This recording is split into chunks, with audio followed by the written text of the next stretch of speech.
Hello everyone. Today we're diving into the details of the new motion feature within our animation products. 1. Feature Overview.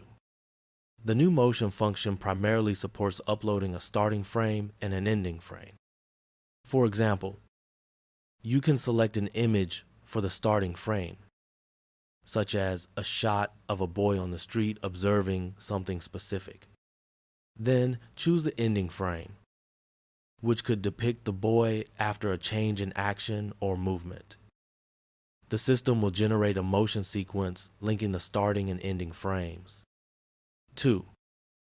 Usage tips.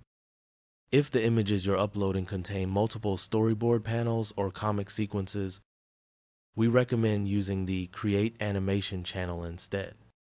This workflow allows you to directly upload attachments and generate videos from comics seamlessly. 3. How it works. A. Head to the New Motion tool.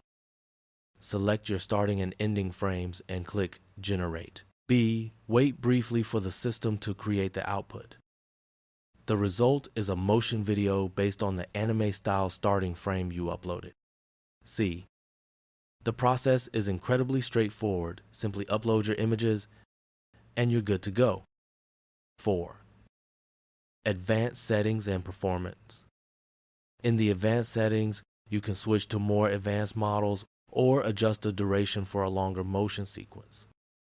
The entire generation process is exceptionally fast, typically taking no more than 20 seconds to produce an animated motion clip. Finally, you can